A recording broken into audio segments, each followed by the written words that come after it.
going on.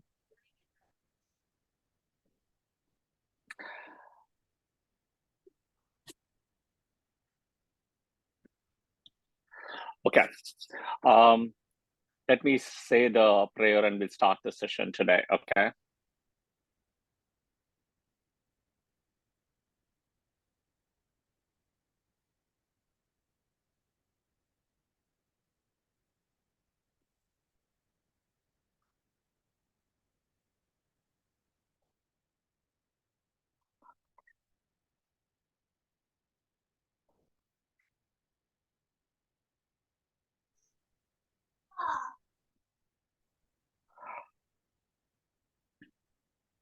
All right. Good morning, good afternoon, and good evening. So today we will be kicking off an open session of Vedic astrology, kind of connected also to Hinduism in a big way. So myself, Srini, and I've been into Vedic astrology 25 plus years. Thanks to my guru, who with abbreviation, uh, call him as PTG, but I'm very um, I'm very grateful with gratitude for my guru who has taught me when he was there all along, blessed me and continue to bless me as well in this journey. And so the idea here is to kind of teach people and give you some basic tools so that as you teach your kids also some of those things, everything what we do today, somewhere there is a connection with science, and science is only validating a lot of things today, but Vedic astrology has given all this documented 5,000, 10,000 years ago.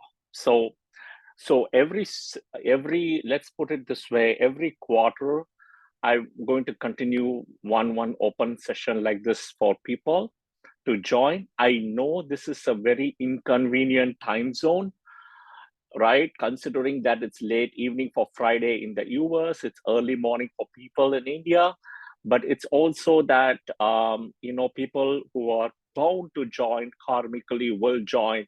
It doesn't matter whatever time zone you're going to put it in. Number one, and also there is going to be a recording which is uploaded in YouTube as well. So you can always come and watch as well, right? And people can watch. But again, people who only will have access is karmically bound, even if I'm going to give it as an open video for people. Yeah. So again, myself, Srini, into Vedic astrology as my passion. My profession is in fashion. Yeah. So I try to do classes, teachings, consultations, everything around my available time. Okay, so the first important thing is you can see in this is there is a YouTube thing. I don't have any other social media like Facebook, Twitter, or Instagram, none of those. So if at all you want to subscribe, you can subscribe for viewing recordings. Yeah, so you can do that. I have put in an agenda. Now, I really don't know if I'm going to cover everything today, right? But as I said, it's going to be quarterly. So what it means is it'll continue. Okay, it's going to continue. So let's see how that goes, every quarter.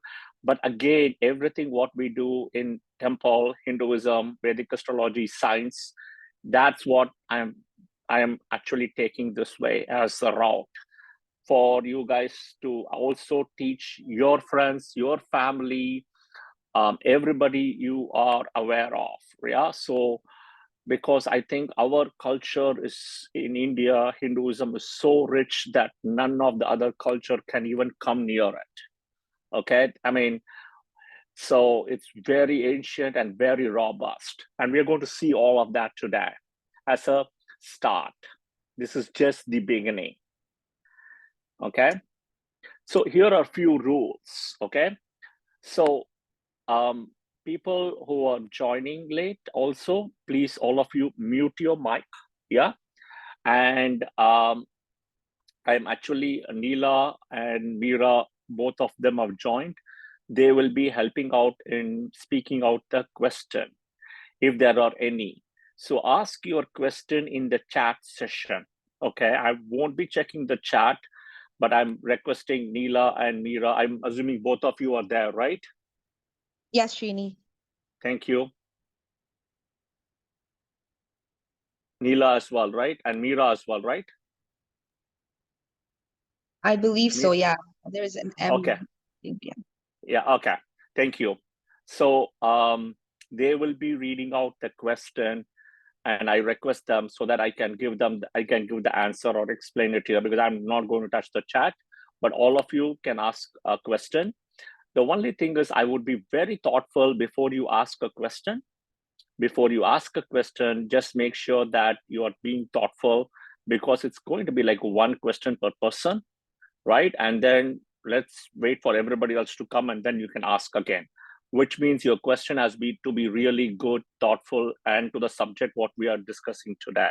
Okay? All right. So the prayer, you can do any of this prayer you want, right? The easiest prayer I would say is for food is Om or Aditi Devo Bhava, right? Om Aditi Devo Bhava. So that's a very powerful prayer, right? Om Aditi. I didn't write Om, but I will put it later. But Om Aditi Devo Bhava. Okay. Any of the prayers you can say, right? Any of the prayers here. But I think even when you're going to eat your food, you want to pray and then, eat. Yeah. It is also thankful for what you're getting at, right? You don't want to take anything for granted. Nothing is granted. Okay. I've put this, I put this loud and clear. Okay. There is a link here. You can go Google it and say Saturn's majestic rings will vanish in 18 months, earth.com, right? Now, this I can vouch for it. Okay. NASA has given this apparently. So from what I understand, and I can vouch for it, Saturn is not going to lose the ring by 2025. And 2025 is around the corner, which is next year. Talking next year. It's not 10, 20, 100 years from now that, all of us will go through this journey or not is another question, but it's next year. So you can mark your calendars just the same way. Science has done some phenomenal things, right? Science takes time, but science can also be wrong. People, even myself, right? All of us, when we were young at some point, right? We were told Pluto was a planet by science, okay? And then Pluto was assigned a house and everything in Zodiac. And then after some years, they said Pluto is not a planet and a comet. What happened to that house ownership and everything, God only knows. It's so messed up, the Western Zodiac, okay? Same thing, I'm going to tell you right now, this is not any prediction or anything. Saturn is not going to lose the ring, okay? And the majestic ring will vanish in 18 months. Nothing is going to happen, okay? So, so again, unfortunately, science, NASA is going to be wrong here, okay? All right, so this is always a question, right? There is this karma, fate, and free will. The fate is typically 80%. The 20% is where the free will is going to kick in, okay? And even for the 20% free will to kick in, there is a time, okay? There is a time. It just doesn't kick in overnight, right? Same thing, right? For everything, there is a time. Think of time as a factor. For example, right? It's so interesting how life is, right? Think of birds, okay? Think of birds which eats ants as ants, right? In the ecosystem, right? Birds eat ants. But what happened to a bird when the bird dies, right? The ants eat the bird now. So the reverse happens, right? So birds eat ants typically, right? A lot of birds eat ants. And what happens when the bird dies? Ants start eating the bird now, the dead bird, right? Same thing, think of this way, matchstick and a matchbox.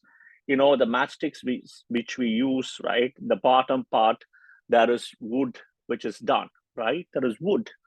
And wood comes from trees, right? Somewhere trees are used, right?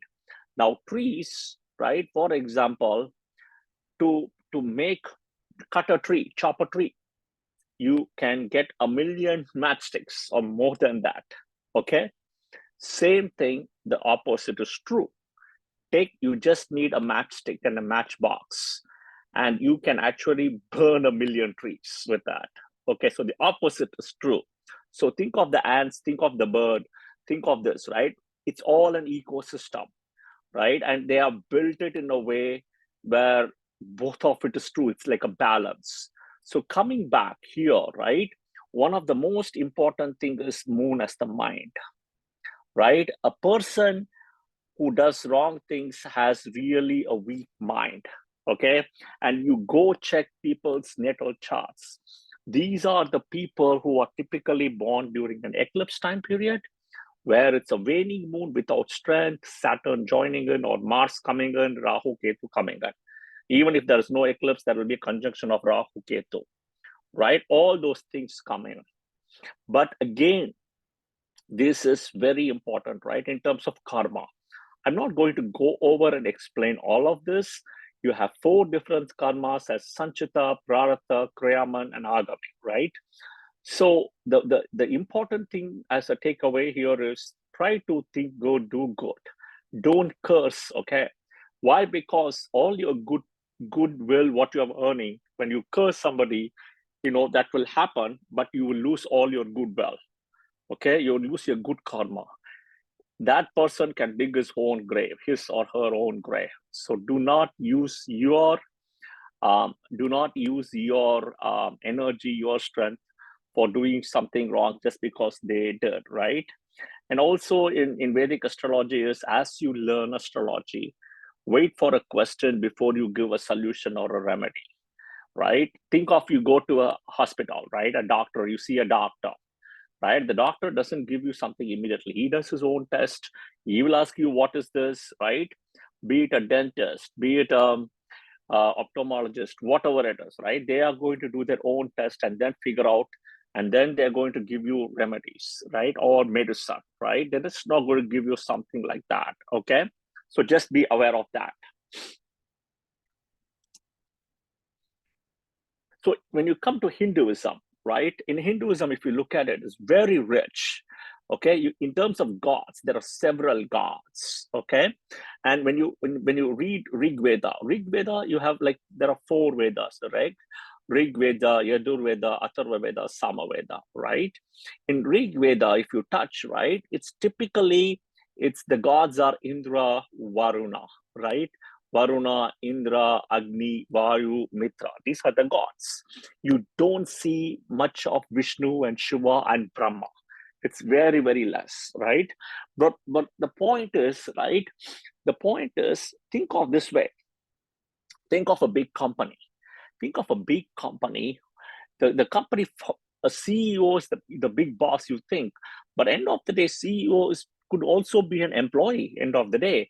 The company co-founders, right? The company founders who are actually found the company or managing it or running the business through a CEO is the actual person, and they may not be in the front. You may not even see them on a day-to-day basis, right? So think of Reliance Industries. You got so many CEOs in India and Reliance Industries, right? They have appointed for every business unit CEOs who are running it. So they may be powerful as CEO, but they are not the actual thing, right? The big boss is the Ambani family, end of the day. Same thing, you think of Amazon today. Amazon has a CEO, right? But Jeff Bezos is the guy who has done all the work behind. And he's just behind the scenes. He's not in the front. So same thing, the way is in Rig Veda, the main gods are all behind the scenes. They're not in the front, okay? They're not in the front. But when you see that eventually it comes as Trimurti, as the Trinity, right? Which is Brahma, Vishnu, and Shiva. And eventually Vishnu comes as a separate entity because he's the protector, okay? He's the protector. So end of the day, Vishnu becomes very important, right? The point is Brahma and Shiva important? Absolutely, yes. It's a balance, right? But the protector is so important one way or the other, right? Brahma becomes a creator, and from which, if you read the Puranas, it also says, right, where Brahma came in from the navel of Vishnu. And Shiva, actually, if you look at it, right, came from the right hand of Vishnu again, one way, right? So it's a balance here, okay? In terms of the prayer, if you look at it, right, such a beautiful thing. In Hinduism, right, we say, like in India, especially people who are Hindus who follow Hinduism, they say Mata, Pita, Guru, Deva, right? Deva means Bhagwan or God, right? Mata, mother comes first. It's such a very rich thing. If you look at it, right, a woman gets the highest dignity in Hinduism, right? A woman who eventually becomes a mother, right, is so powerful because mother comes first, right? And if you bring it back to Vedic astrology one way or the other, moon comes first. Same thing. There's no difference, right? Then comes father, and then father's ancestors, right? The Pitrus. You bring the lineage from the father and the ancestors. That's how it go. Then it comes as guru, and then you have God, which is also like food, right? You think of food also, right? So same thing if you look at it in Hinduism, right? The calendar, right? The calendar that is followed is nothing but a lunisolar calendar, right? Lunisolar calendar, which is moon plus sun. But again, moon comes first here. Again, moon comes first, right? Again, mother comes first here. So mother, if you look at it, right, the karaka, one of the karaka of moon is mother. Okay, so the prayer is Om Matru Devo Bhava, Om Pitru Devo Bhava, Om Acharya Devo Bhava, Om Aditi Devo Bhava. Okay. Now, as we spoke earlier, there are 4 Vedas. There are also 4 Yugas. Okay, there are 4 Yugas. So the first Yuga is called Satya Yuga. In Satya Yuga, right, where it was all about meditation. With meditation, you can achieve anything and everything you wanted. Okay, meditation was the way. Okay, the next is Treta Yuga. Treta Yuga was the time where, so Satya Yuga, who lived in Satya Yuga, right? You can think of all the initial part, right? When the Saptarishis were created, Hiranyakshipu and everybody came, right? That's all Satya Yuga. Okay, then Treta Yuga is all about penance. Okay, so who lived in Treta Yuga is Ram, right? Ram, Lakshmana, right? So look at Ravana, who went to the forest, did along with his brother, got boons, right? Even Kumbhakarna, right? They all did penance, right? Next is Dwapara Yuga. It's all about yajna and sacrifice, right? Lot of animal sacrifices was done. So Dwapara Yuga, we can think of Krishna, right? And there is a very interesting story about before the start of a war, how a sacrifice, a murta is being done by Sahadev to give a sacrifice on the time of a certain new moon. And if the sacrifice has been given in a way using Abhijit Nakshatra, right, at the time when moon comes to Capricorn in Abhijit, that was when, and sun is also in Capricorn, right? Sun is, and today Abhijit does not exist. That's a whole different story. But it's between Uttarashada, 4th pada, and Shravana Nakshatra, 1st pada. And Abhijit is actually only 1 pada, which is 3 degrees and 20 minutes. Yeah. So it's a very beautiful thing about sacrifice, how Krishna says, the minute they do the sacrifice at the time as a muhurta, right? Victory is theirs. Victory is theirs. You cannot do anything.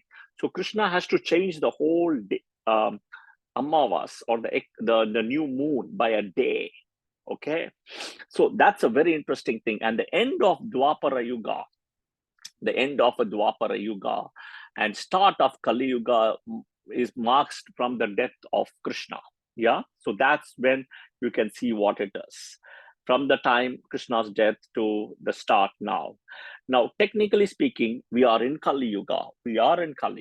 Right? If you want to read anything, what you want and everything, we are We are almost in the 5,000 year mark in Kali Yuga. We still have a long way to go. But having said that, in this Yuga, idol worship is very important with prayers, right? Keeping idols, right? And praying with idols in the proper way is very important, okay? And influence others with good thoughts and action. This is equally important. It's just not that you keep an idol and you pray that you become a good person. No, you also need to be a good person, right? By thoughts and action and all those things, okay? One of the most important thing as part of this whole story in the Kali Yuga is also one's Kula Devata. Okay, if you know Ishta Devata, all can come in. You see, you can read in your chart what is an Ishta Devata, how do you navigate it.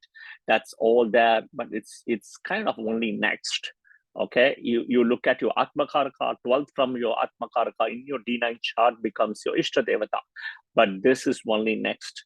Nothing can supersede or override your Kula Devata. Okay.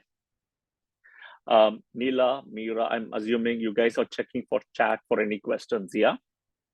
Thank you. Yeah, Srini, there's no questions yet. Okay, thank you. So the other important thing is, as you go to temples, right, in India, if you look at a Vishnu temple, usually you won't find Navagrahas. Very interesting. You won't find, right? But in a Vishnu temple, okay, and this is a recent statue of the Ram, what they did for that Ayodhya Mandir. I believe that was for the Ayodhya one, but I could be also wrong. But this is a statue. And if you see it here exactly, right, you see this part. Here is where you have the Navagrahas. Here is where you have the Navagrahas, exactly the bottom. So when the idol is put in the Garbhagraha, this is part of the Garbhagraha, right? So when you go around Vishnu temple, right? When you go around Vishnu, you're also going around Navagrahas. This is very important, right?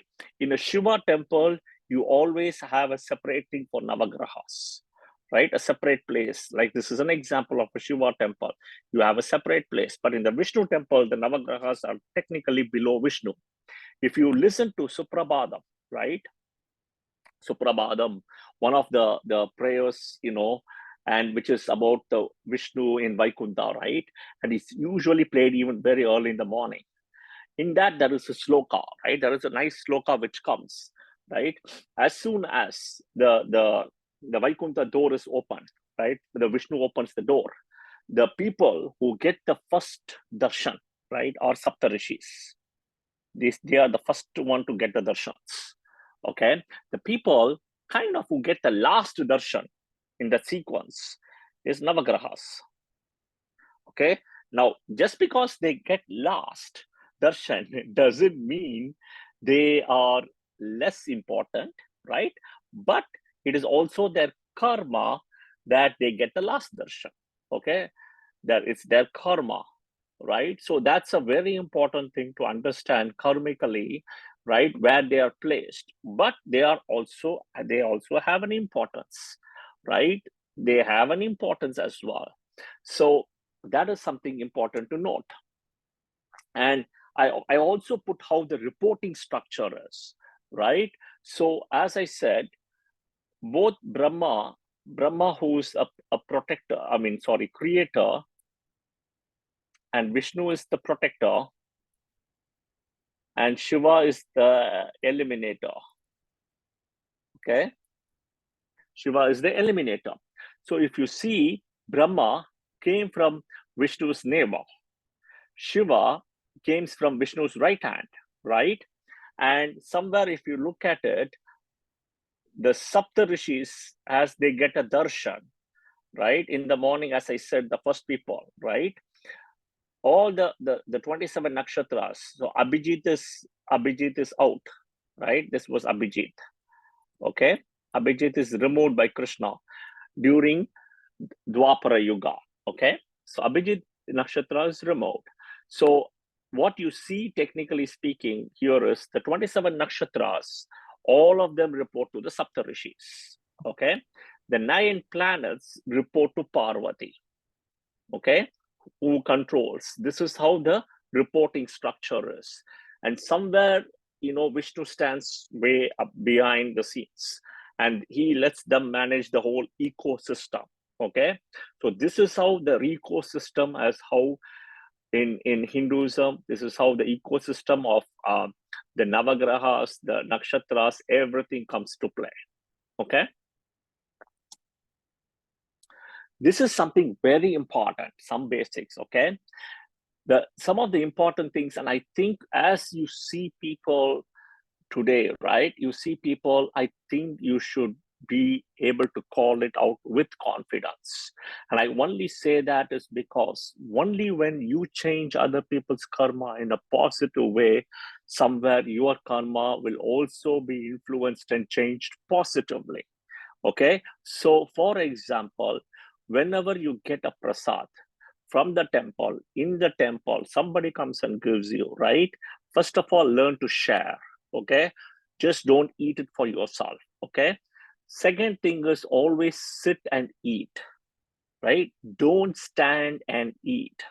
The story goes that, once you get a prasad, right, it's a blessing. Not everybody gets a prasad, not everybody gets it, right? Even if they go to the temple, you have to be in the right time. Even if you get it in the hand, in the crowd, if somebody by mistake pushes you and it falls down, you're gone, right? That's it. So the point is, right, so getting a prasad is a big blessing by self, right? So the story goes that your karma, you get blessed in a big way. So then what happens is, all the Navagraha says, people keep on coming to the temple. They will do wrong things, right? They'll do wrong things. They'll come and confess. They'll come and confess. They'll come and say, I'm sorry. They'll come and, catch hold of the deity, right? Get a prasad, eat, and then continue to do the same thing again and again and again, right? So what does this mean then, right? What does this really mean? Basically is, if you get a prasad, right? If you get a prasad and if you stand and eat, all the good things of the prasad will go to Bhuma Devi, Bhudevi, right? The earth, Mother Earth. She will absorb all the things. The food will only go to you, right? The food part, all the good part of the prasad, you are not going to get anything. Okay. Second is, even if you get the prasad, even when you eat for yourself, when you sit and eat, only some part of that is going to come as good. Your ability not to share it with somebody, right, that will naturally diminish the value of the prasad, which means you're not going to get the full benefit of what is it. So end of the day, what I'm saying is, whatever prasad you get, eat some, take it for somebody, give it to people, share it, right? This is important. So it's not only just the prasad knowledge here, right? Even you understanding this, knowing it, and you educating other people itself is a big thing in today, right? This is very important. I'll tell you a very interesting thing. If people in this class here, or in this session rather, right, have you ever gone to Indonesia? Okay, Indonesia still has very nice culture, where a lot of it, for some reason today, India, maybe British rule, I don't know exactly what it is, but today India has lost a lot of it. Okay, in Indonesia, you should see every Indonesian in a crowd, especially when you have meetings, parties, buffets, and everything, right? You will never find a single Indonesian stand and eat a buffet food. They will figure out some corner place somewhere you can't even think of. They will go and sit and eat food. They will never stand and eat food in a buffet. Okay? They will always figure it out. And when I saw this in 2014, I was like, wow. I was so surprised and shocked. I was like, wow, it was a big awakening for myself as well. But that is something in Indonesia that's very strong. Same thing, right? The kind of craze in Indonesia for something like Ramayana and Mahabharata. It's like as though when a cricket match happens in India, right? Something like a cricket match, or you have a big match happening, baseball or Super Bowl in the US, right? That kind of a craze, you will see it in Indonesia for Ramayana and Mahabharata. The complete roads are blocked. Everywhere it's playing a TV, people will flock to see that, regardless of religion or whatever it is, where they come from. Because that is so strong in Indonesia. considering Indonesia is like a very highly populated Islamic country. Yeah, that's a very important thing. Okay. The next thing is always go clockwise in the temple. Do not go counterclockwise. There is no exceptions. I've seen several people who have done counterclockwise, and when I ask them, right, oh, Jupiter is Vakra in my chart, Jupiter is retrograde in my chart, right? So I have been told to go to the Navagraha and go retro. Nothing. Do not go retro. Do not do retro. Anytime and every time you are doing retrograde motion, you are invoking Rahu energy. Okay, Rahu is the opposite energy of all the other planets of sun and moon and dharmic planets. Okay, none of the planets, the other 5 planets, Mars, Venus, Mercury, Jupiter, Saturn, none of them go retrograde. It's a perception in the sky based on sun's position. It's just a perception, but in reality, it's not retrograde. Okay, perception becomes reality. Perception can be reality, but perception is not a true reality here. So the point is, do not go counterclockwise for anything.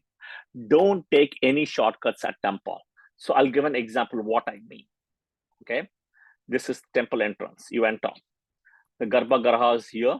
There's something here. There is something here, let's say, to light a lamp or anything, right? So you go this way. This is always Garbhagriha gets the first priority. And then you go this way to this place. You don't go this way like this. This is wrong. You never do that because you're going counterclockwise. So this is something very important. Again, what you learn today, what you're able to do this, you should be able to teach your friends and family with confidence. Pass on this information because this is where even your own children, right? There's a lot of that energy, which is so much in Hinduism that none of the other things have it. We are so rich in it. Okay, so we should be very proud with all this knowledge here, what we have. Okay. All right. Next. So here we have the zodiac. Okay. Again, this is like joke, right? You got Uranus, Neptune, Pluto. I've deliberately put it here, right? You have Uranus, Neptune, Pluto, all those things, right? But again, you see the zodiac, right? You have Sun, Mercury, Venus, Earth, Mars, Jupiter, Saturn. Okay. So I, Earth, right? We don't have Moon as planet, right? So here is a question for science, right? Here is a simple question for science. Okay. This is where, again, right, science is so incomplete even today. Okay. So let's look at science today. Let's follow the same thing. Okay. We have Sunday. Okay. Monday, Tuesday, Wednesday, Thursday, Friday, Saturday. Okay. We know Sunday, the name comes because of sun, and sun planet is here. Sun is here. Okay. Now, science says sun is really not a planet. Sun is a star. But then why do you, if it's a star, why do you have it in the days of the week when Sunday is a star, right? Science cannot answer this question. Cannot. Because science is a little bit broken here. Okay. Tuesday is Mars. Fine. Wednesday is Mercury. So you have Mars here. Okay. You have Mercury here. Okay, fine. Thursday is Jupiter. Okay. We have Jupiter here. Okay. Friday, right? We have Venus here. Right? Saturday, we have Saturn here. Okay. We have Saturn here. Now, we have Earth here, right? We have Earth here. Where is Moon? Moon is missing. But Monday belongs to Moon. Monday belongs to Moon. What does science have to say? Science doesn't have an answer. Why? Because I will tell you why science doesn't have an answer. And they also brought in, to make it more confusing, Uranus, Neptune, Pluto. Why does not science have an answer is the Sunday, Monday, Tuesday, Wednesday, Thursday, Friday, Saturday, and the 7 days of the week, all of this comes from Vedic astrology, not from science. What we are following today globally comes from Vedic astrology. Okay, because if what science says is Earth, then Earth should be Earth day here, one of the weeks. It's not there. It's not there. Sun is a star. Why should they don't call it as a planet? Then why do we have a day here? Again, this is all coming from Vedic astrology. They've taken it and they're put with science. That's it. Okay, so this is where, again, science is a little bit off. Okay, now look at this. When you go to a temple, this is such a beautiful thing. How in Vedic astrology, if you go, this is the Navagrahas. I'm going to tell you also how to pray. But if you look at it, sun is in the center. You see, this is sun. Sun is in the center, right? You have 1, 2, 3, 4, 5, 6, 7, 8. And sun is in the center. What does it mean? It's a sun's family. Sun is fixed. Sun is in the center, right? Every sun is fixed, which means Leo is a fixed sign. Leo is a fixed sign. So it's been done beautifully. Leo is fixed. It's not a movable. It's a fixed sign. And they fixed it as sun is fixed, Leo is fixed. Okay?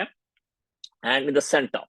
Now, technically speaking, if you look at the sky, okay, if you go back and look in the sky, you really cannot see Venus. You really cannot see Venus at all. Venus is called a morning star or an evening star. Okay? You cannot see Venus. Okay?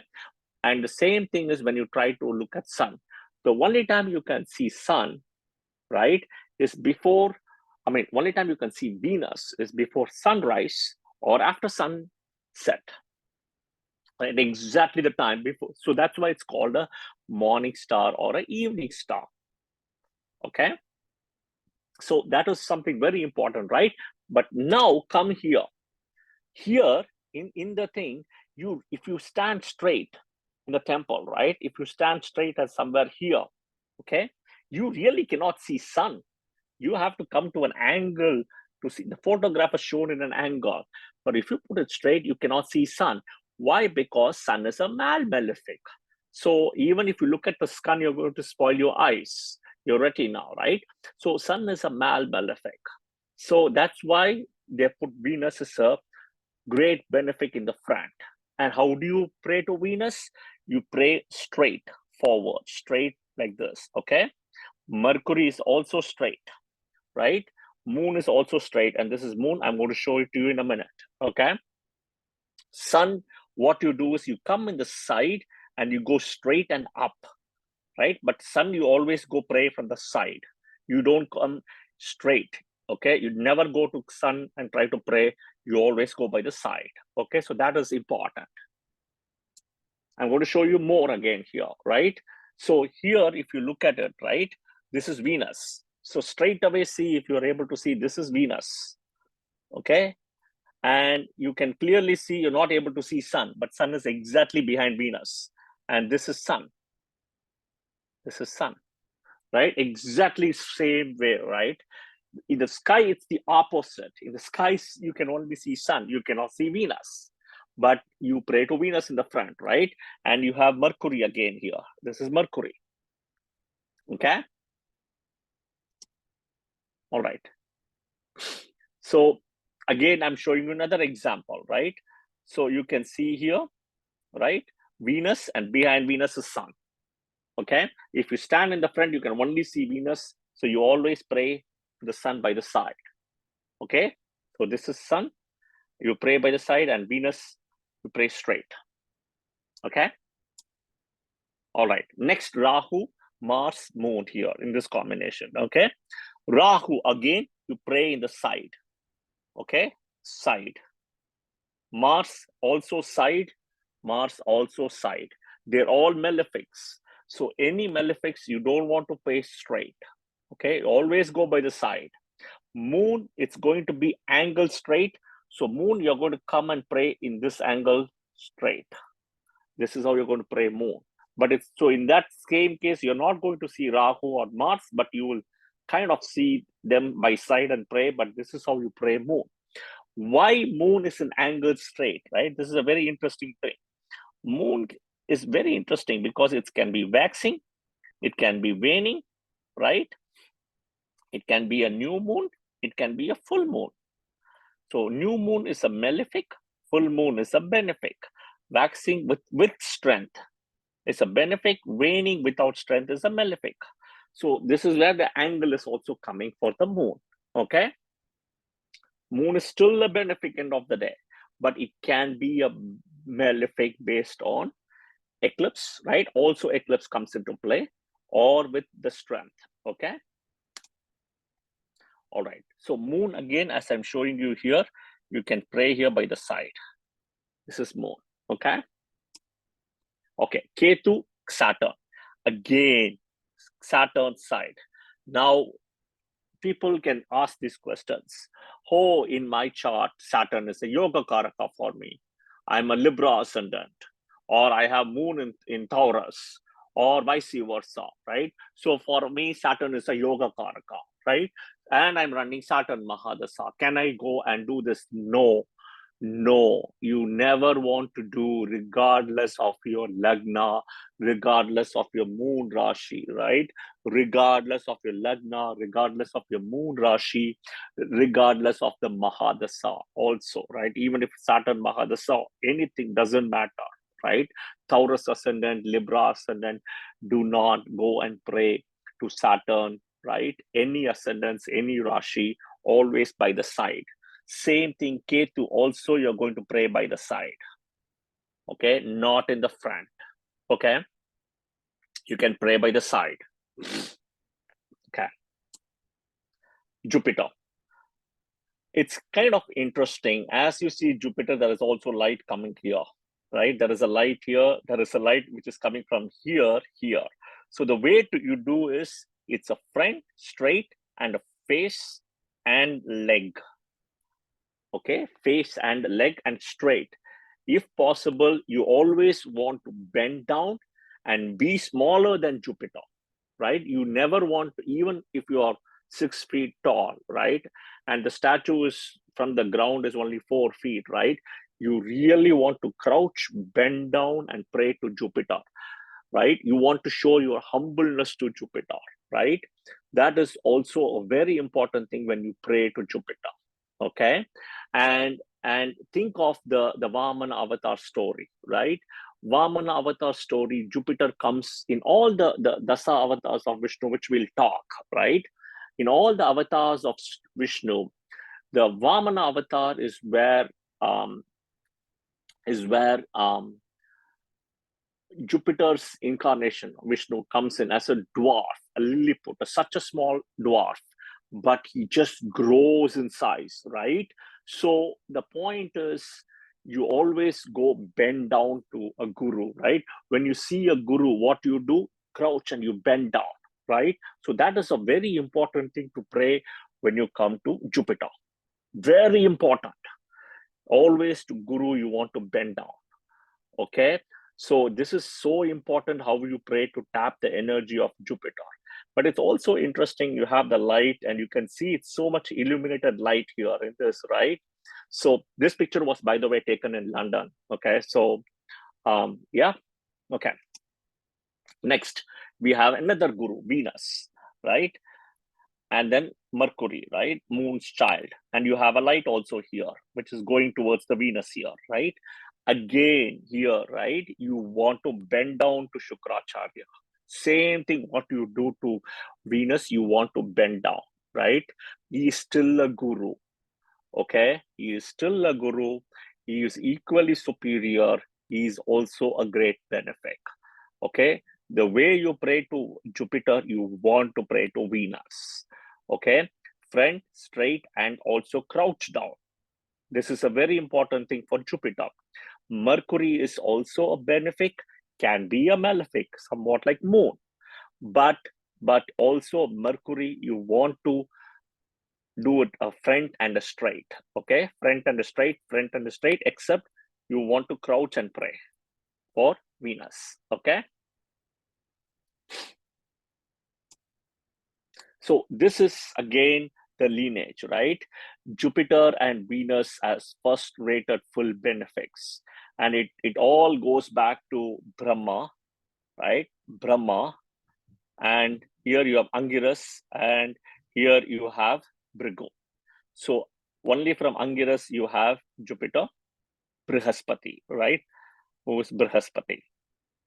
And this is from the Shukracharya temple, right, near Shirdi. If you want to go, you can go and check it out. It's there. And here, right, here is where you have Shukra, Venus. So the point is the entire lineage of all the people, what we talk today, everything comes from between the two people here, right? So if you look at Jupiter is Putra Karaka. Of course, he's also Dana Karaka, but he's Putra Karaka. Children, right? What is Putra Karaka? Is children. Venus, right? Kalatra Karaka. Marriage. So they both play very important role to extend your lineage. Yeah, and they are first rated full benefics, right? Doesn't matter however they are in the chart, they are a full benefic. They are a full benefic. Jupiter will favor all the team A ascendants, right? And Venus will favor extremely well for the team B ascendants. And we'll all discuss that again. Now, this is something, right? As you learn astrology, you will continue to get something to know Mula Trikona and exaltation, right? I've always said Mula Trikona doesn't mean anything. There is no, it's just a word, okay? Mula Trikona, there's nothing as a similarity, nothing as a correlation. It is just a word which is similar to it, but it's different, okay? So Mula Trikona is always based on gravitational force or a gravitational pull, okay? And it's called as an EMF, which is electromagnetic force, okay? Exaltation is based on light, okay?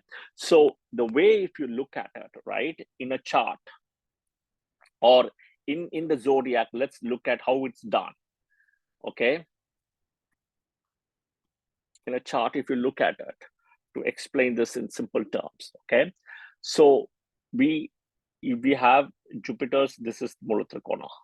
Venus, this is Mula Trikona. Mercury, this is Mula Trikona, okay? And then you have Saturn Mula Trikona here, right?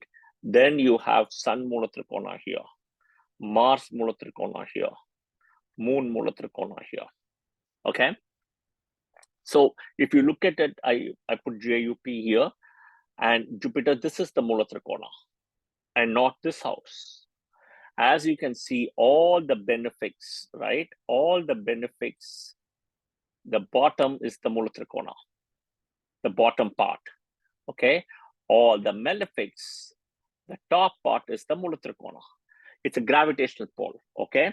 So the point here is, you have to understand how the zodiac is first constructed, right? Before we even think of this way.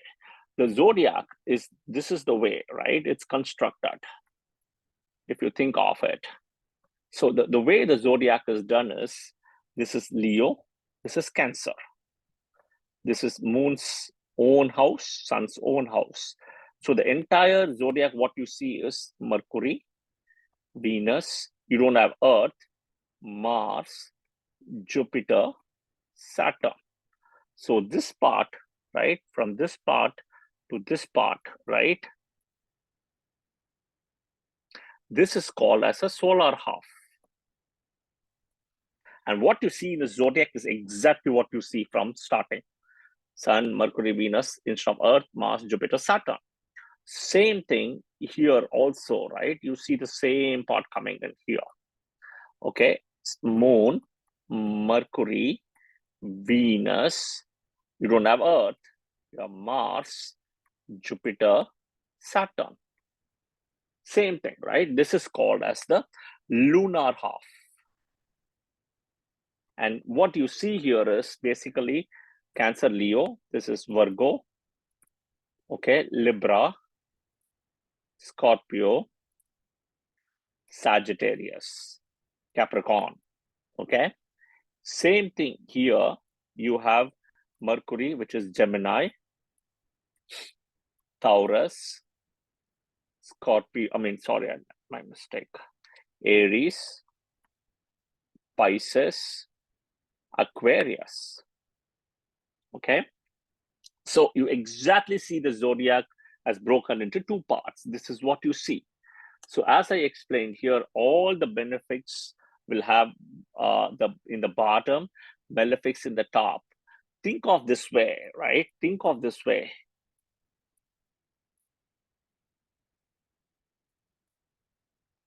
Before I go to exaltation, think of this way. Maybe I'll write it right here. Think of this way, that when I put moon here and I put sun here, so all the sun's energy comes this way, which means till this part. All the moon's energy comes this way. If sun's energy is all here, the opposite is what you're going to see, the sun's energy falling. Same thing if the moon energy is all here, the moon's energy in this part, you will see the light energy falling. So you have to understand how that energy falls, okay? Now coming back, exaltation, light. Jupiter exalted here, okay? Same thing if you want to see here, Venus exalted here, Mercury exalted here, right? Saturn exalted here, Sun exalted here, Mars exalted here, and Moon exalted here, okay? So this is where you see, this is all based on light. This is purely light, okay? There is a minute difference between the two. Whenever exaltation rule comes in, you'll always have to see the house owner's strength. If Jupiter is exalted, you'll have to see how is Moon placed. Is Moon with strength? Okay. Same thing. If Sun is exalted, the house owner is Mars. Where is Mars placed? Is Mars placed with strength? So in exaltation, what it means is T and C apply. Terms and conditions apply. The rules apply. Versus when the planet is in a Mula Trikona house or a own house, he himself becomes the depositor. Except Moon, when it's in Mula Trikona, Moon is the depositor. Venus is the depositor here, right? Not Moon. But if it's in his own house in Cancer, he becomes its depositor. So he can take things on his own way, right? So somewhere there is a fine line difference between exaltation versus own and Mula Trikona house, okay? Moon, again, Moon and Mercury are somewhat exceptions here. Mercury's own Mula Trikona, or Mercury's exaltation Mula Trikona is the same. Moon's exaltation and Mula Trikona is different, right? And every other planet, their exaltation Mula Trikona is also different. Moon is the only planet who's got Mula Trikona in Venus house, versus all other planets have Mula Trikona in their own house. I think somebody have to mute somebody. Can you, I don't know who is this, Bina, I think. Can you please mute yourself? Thank you. So this is the difference, yeah? Okay. I think I've explained all this. Okay. The next is, we are going to look at a little bit of the benefic, malefic, and mal-malefic, how that comes in. There are several ways how you can break it down by light, but more than light and everything, before we even start, we'll have to understand some lineage. So I'm going to take a pause. Neela or Amira, any questions in the chat so far? Any questions or comments? Nothing so far. Okay, thank you. So if you look at it, right, you in the first round, when Brahma created 10 Manasaputras, right, the mind-born sons, right, out of which 8 are the Saptarishis, okay, here are the 8 Saptarishis you see, okay, and in the 8 Saptarishis, we call it Saptarishis because 7 of them mean Sapta, right, they are carried forward to each Manvantara. Today, the Manvantara we are, it's called Vaivatsava Manvantara, Vaivatsava Manvantara. This is the Manvantara we are in today, okay? I think it's the 14th Manvantara or something, and I could be wrong with the number, but I think it's 14th, okay? So, or it's probably the 7th out of 14th, I think, but it's the Vaivatsava Manvantara, okay? Now, we are seeing all the Saptarishis, Parigu, Angiras, Vashishta, Atri, Kratu, Marichi, Pulastaya, Pulaha.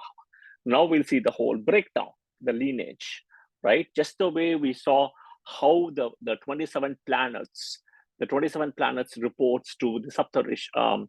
The 27 nakshatras reports to the Saptarishi, and the 9 planets reports to Parvati. So we are going to see the whole breakdown of the lineage now. Okay. So again, from Brahma, you have Angiras as a Saptarishi, and you have Bhrigu, right? From Angiras, you have Jupiter, which is Brihaspati, right? Directly they come in. And Venus, which is Shukra. So the point is, they are Brahma's grandsons from Brahma.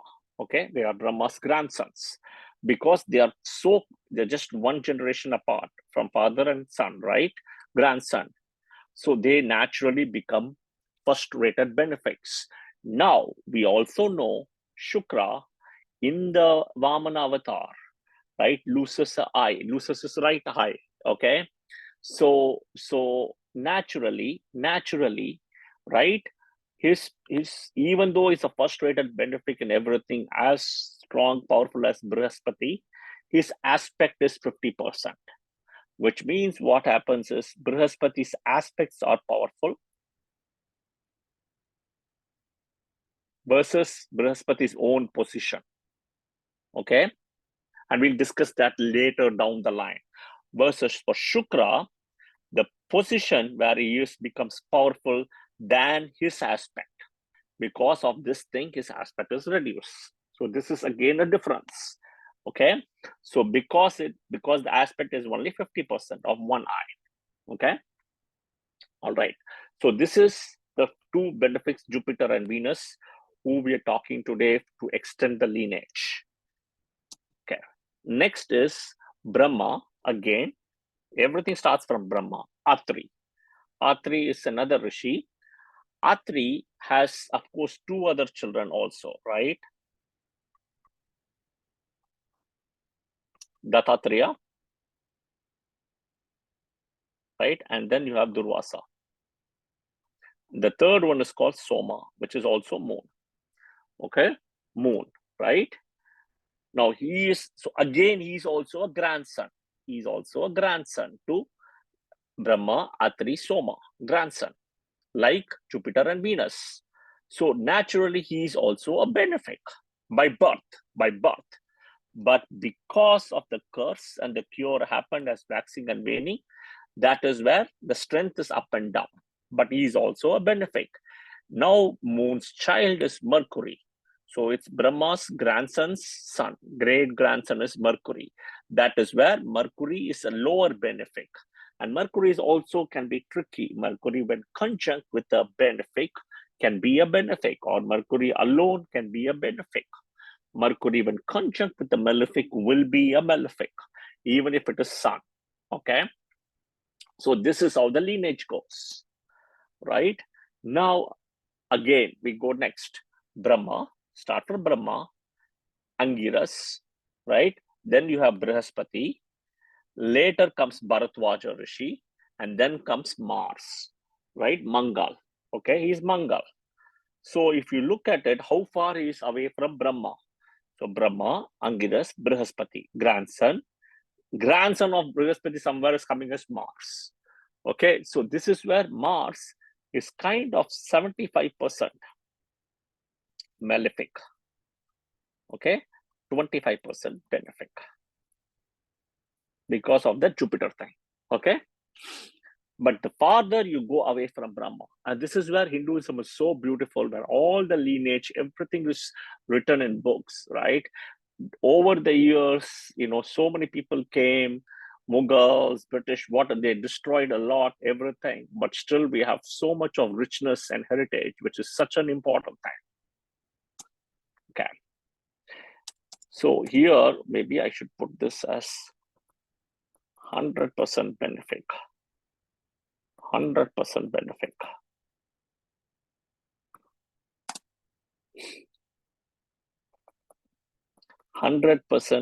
Benefic, but conditional, with conditional.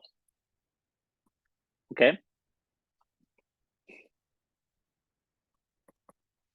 50% benefic, conditional for Mercury. And when I say conditional, he should be alone or with a benefic. He cannot be with Saturn, Sun, Mars, Rahu, Ketu. Anywhere he comes, he becomes a malefic. He just gets influenced. Okay, Mars we also spoken, right? Okay, next, Brahma. Again, another Sapta Rishi called Marichi, Kashyapa Rishi. Then you have Sun, and then Saturn. So Brahma's grandson is Kashyapa, and Kashyapa's son now. So here, because of Kashyapa's son, Kashyapa plus Aditi. Okay, that is where we say the sloka Om Aditi Devo Bhava. Okay, here Aditi, sun. So sun is a 50% benefic and a 50% malefic, 50-50. Okay, so this is how sun is. Now sun's son is Saturn. So how far is gone from Brahma, right? So Saturn is 100% malefic, unfortunately. 100%. This is where dignification of Saturn comes in. That's what I said. So you always now see, when we saw the rules, right? When you go look at straight, right? Jupiter, Venus, you can see, because they're 100% benefic. Okay, they're 100%. Even though it's conditional for Mercury, conditional for Mercury, they are still benefics end of the day, right? The condition supply is all different, but they're still a benefic. So that's why you still look at them straight. But moon you cannot see because of the angle thing, okay? Next is Mars. It's 75 malefic, 25 benefic. That's where the side again comes in, because malefic is strong. Okay, Saturn, 100% malefic. So again, the side version comes in, okay? Okay, next, Brahma, okay? Marichi, Kashyapa. Here we saw Aditi. This is Diti. Okay, Kashyapa had totally 13 wives, out of which Diti is a wife. Okay, Diti. To Diti is Hiranyakshipu, right? And then another daughter also for them was a Simhika. The sister of Hiranyakshipu is Simhika. Then comes to them born a Swarbanu, right? And Swarbanu, right, in the Samudra Mantra story, right, comes here as with the Mohini avatar, okay, as Rahu Ketu. Becomes Rahu Ketu. So see how far he's coming. Brahma, Marichi, grandson is Kashyap. Kashyap's grandson is Swarbanu, right? And then Swarbanu eventually becomes Rahu Ketu, right? So again, this is 100% malefic. So again, you look at by the side. Now, between Rahu Ketu, there is a small difference. Rahu, right, even though it's 100% malefic, there is a poison to it with Rahu. It's a poison energy. Ketu, even though he's 100% malefic one way, right, there is some kind of an antidote to it. The antidote can be also a learning. Okay, PhD, learning. There's a lot of education and try to upgrade myself. Okay, I've done wrong. I'm going to upgrade myself so that I will reduce my wrong thing. But there is still a malefic nature. Okay, but Rahu, we call it as Sarpa with poison. Ketu, we call it as Naga without poison. Okay, that's the difference. It's a poisonless snake one way, because Ketu doesn't have a head. It's just a body. Okay. I have summarized as a table here, whatever we spoke, right? And as I explained, you order home food, right? That is direct, simple. That's the best food, right? Order means you make home food. You order home food, next level. You buy frozen food from a supermarket, next level. And you consume the food 3 days left over from the fridge. This is the next level. So 1, 2, 3, 4. So you can see all the ratings coming in 1, 2, 3, and 4th. Between these two, this is a 4++, or even 4 minus, I should say. This is so malefic here than Ketu. This is even just a 4, this is 4 minus, because Rahu is very strong. Okay, very simple table, what we just discussed. Yeah. Okay. Any questions so far, Meera or Neela? Have you checked anything in the chat? Nothing so far, Shani. Okay. Okay. Very good. Thank you. Always. Okay. Here we are going to see a very important thing now. We are looking at planets rotation and revolution period. Okay. If you look at very interesting stuff, interestingly, look at all the planets rotation and revolution. Okay. Typically, the revolution is always greater than the rotation here, if you can see, right? Earth, for example, easy to explain, right? One day, Earth is 24 hours. There is 0.99 days, one day. Okay, 24 hours, it finishes the rotation, right? But to complete the whole thing is 365.25 days. This is the entire zodiac movement of the sun. But if you look at Venus, right? Venus is very important. Here, look at 243 days. The revolution period is lower than the rotation period. But look at all the other planets. It's just the opposite, right? This is where you have to understand. If you understand, right? Few interesting things. One in Kalpurush. Okay? One in Kalpurush. Venus does a little bit of ulta things, right? Aries is the natural house of Kalpurush. First house. Venus owns the seventh house. Right? The opposite, right? Opposite of the first. So Venus also indicates one way as a spouse. Right? For a guy, Venus will indicate the spouse. For a guy, the girl, right? The girl part is Venus. For a girl, the guy part can be either Jupiter or even Mars. You can look at it that way. But for a guy, the girl is the spouse, plus he's also Kalastrakaraka. Marriage. Kalastrakaraka, right? So this is marriage. So the opposite. Not only that, right? You will also see further, right? You'll also see further that all the planets, except forget Rahu Ketu, they all rotate one direction. Venus will rotate the opposite. And we'll see that later. So that also is a little bit different with Venus, right? Venus is kind of that energy, which is the balancing energy that way. Okay. Next, this is something very important. If you are doing cesarean operation, or if you're planning for a birth or something like that, right? Be it cesarean, normal, whatever it is, right? You always want to take a childbirth, right? You want to look at what is the childbirth, right? You tell the doctor, can you please document the childbirth time for me, right? But I don't know what the doctor is going to do it in the hospital. First of all, in olden days, okay, okay, typically the hospital, okay, always had a clock. That's how it worked. Okay, we all know no two clocks, right, or even a watch will show the same time. There's never, very less chance. This is it's a big question. It will never happen. Okay, in those days.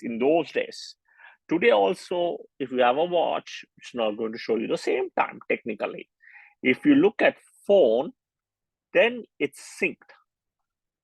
Okay, but is a doctor going to check the phone for the watch is the question, right? Phone for the time? No, I don't think they would. They won't have something in the hospital like that, right? They have a clock end of the day. So how do you know this clock is accurate is a question, right? Assuming it's accurate. That itself is a big question mark, okay? But end of the day, what is considered as a birth time? This is very important in astrology, right? You're planning so many things. People bring me charts and time and everything, right? But end of the day, if they're not able to quantify and tell me what they have done, it's a lot of work. Whether the child coming out, right? Even if it's a cesarean or a natural one, doesn't matter. The child whole body coming out, here is just the child as the head, yeah? The child crying, the child first breath, or umbilical cord. It's umbilical cord, okay? It's umbilical cord. Why? Because until the umbilical cord is cut, the mother and the child kind of are the same or together, okay? And if you look at the 5 atmas, right, or the 5 forces, right? For example, the child eats through the mother. The child breathes through the mother through the umbilical cord. Whole thing is happening when inside the stomach. The minute the child comes out, it's cut from the mother. So the child has to eat on its own.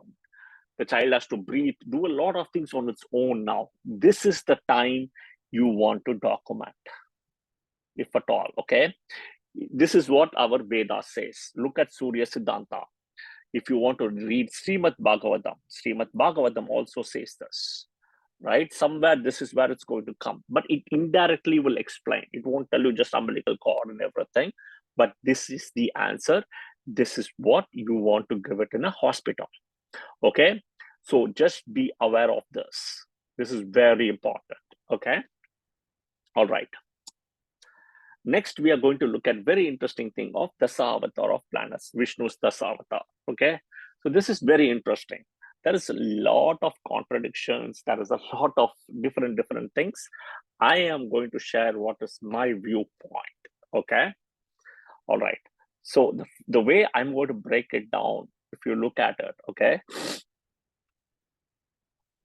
The first one, right, is it's basically Matsya Avatar, which is fish. This energy is Ketu. Okay, this is one. The second one, okay, and you will see very interesting things as we see this today. Okay, the second one, what you're going to see after Matsya, okay, I'm just trying to also myself recollect for a minute. Okay, the next is Kurma, which is tortoise. This is Saturn. Okay, this is 2. The third one, okay, is Varaha, which is like a boar. This is Rahu. Okay, this is Rahu, right? Next is the fourth one. Okay, the fourth one we will have here is kind of what we call it as Mars energy. It's like a human Current form. is gone, is it? And I think you need to mute. Okay, I'm going to mute yourself. Okay, I'm just going to mute. Okay, perfect. Okay, the next is human body, lion face. This is Mars, fourth. So first, what you see in this so far, what you've seen is all are malefics. Okay, malefic, malefic, malefic, malefic, malefic. All are malefic so far. You are not seen a human. You are not seen anything. Forget human at all, right? There's no human energy as well. No benefic energy as well. So you can see how even in karma, in the avatars, all malefic energy is coming in. Okay. The next one, okay, here is where the change happens now. Okay, so you've seen 4 malefics so far. The next one, which is the fifth one, okay, this is the Lilliput, okay, which is Vaman avatar. Here you will have Jupiter. Great benefic comes into play. Okay, this is where somewhere it's going to come. All right, okay. Next is, I'll have to make this as, okay.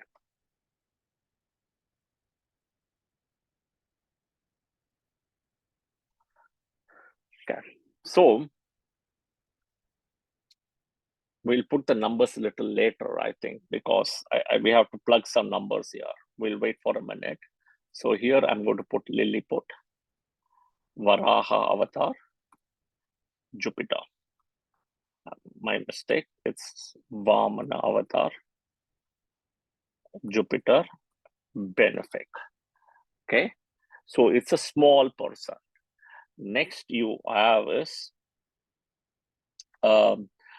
a sage kind of a thing, a Brahmin sage with a Kshatriya personality, right, which is Venus, benefic. Next you have is a king, which is a pure Kshatriya. This is nothing but, so we have put Venus, Jupiter. Okay, here basically here is Vamana. Here I have to put it as Parashurama. Here is Rama avatar. Okay, and this is Sun. This is a benefic plus malefic. Okay, the next one, we will have Krishna avatar, which is a king, one way as a Kshatriya, moon, benefic. And the last one so far to round, we have one more to finish. Yes, with the last one, let's put it this way, as Kalki avatar, to summarize of basically the last one. Somewhere, right, somewhere here in the sequence, there is an important thing. This is purely a lot of books if you read, okay, a lot of books you read and stuff. Somewhere it says Buddha, which is from Buddhism, is Mercury, because we also call Buddha as Buddha, right? Buddha and Buddha all kind of syncing and stuff. I am really lost with that. I'm failing to accept and understand. My version, if you ask me, is Mohini. Mohini avatar, who comes in the Samudra Mantha, right? Who comes in the Samudra Mantha. So, and it is nothing but Mercury. And Mohini is nothing but Vishnu, who comes as a girl. So it's a male plus a female energy.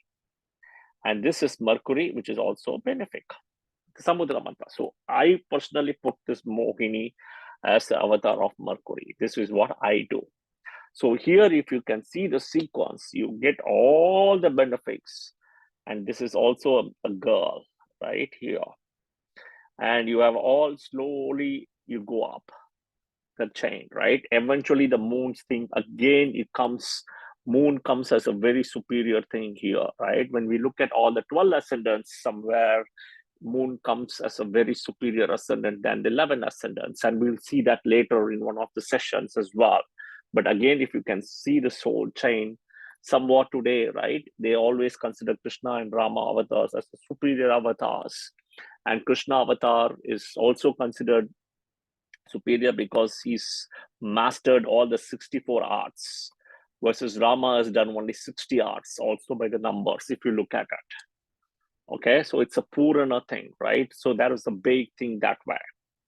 Okay, and interestingly, the Mohini avatar comes during the Samudra Mantha, right? Before the Rahu Ketu thing comes in. So that's something very important, as you know, Rahu Ketu birth also happens that time. So, you know, you have to also remember that, right? That's very important, right? This Mohini avatar. Okay. Now we'll look at science a little bit more and apply to Vedic astrology.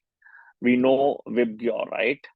So violet, indigo, green, or my mistake, blue, green, yellow, orange, and red.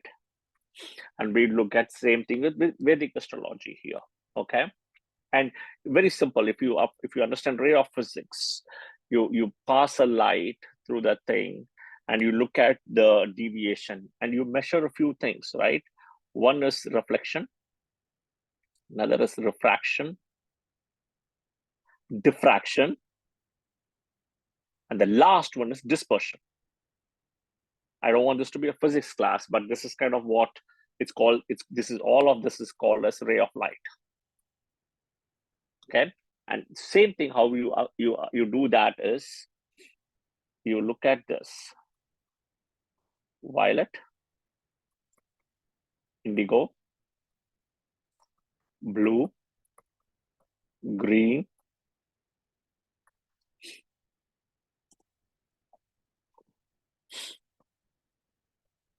yellow, orange, red. So the violet somewhere comes from Venus. Indigo comes from Saturn. Blue comes from Rahu. Green, it's interesting because Mercury in the center. So you can see all of this is team B by wavelength, right? By wavelength. And you can see Venus in terms of Mahadasa gets highest. So as you go the Mahadasa this way, it will decrease. 19, 18, 17. Okay, we'll continue now. Yellow, Jupiter. Orange,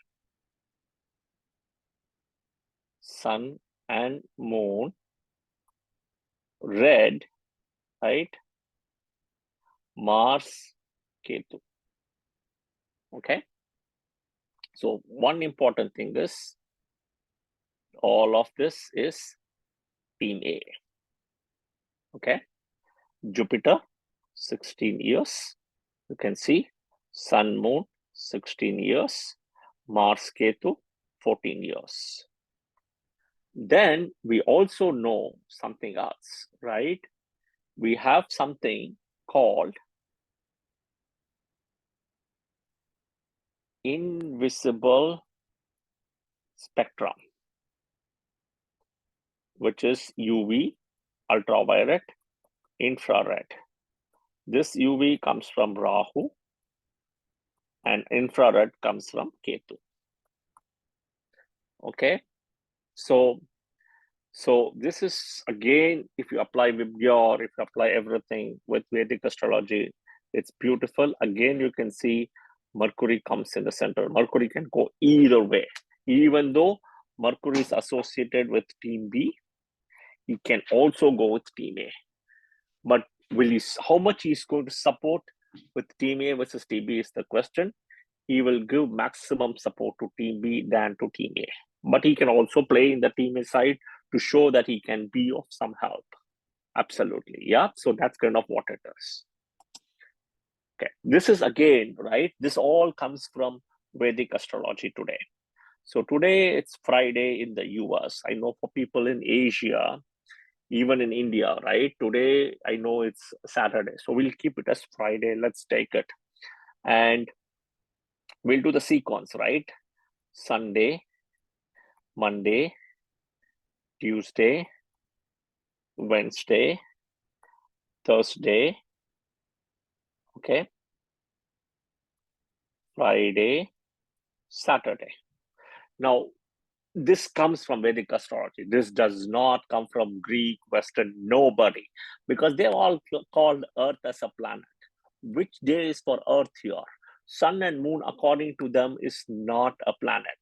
Why is Sun and Moon should have a day? So if somebody comes and tells me it comes from Western or thing, nothing. It's all coming from Vedic.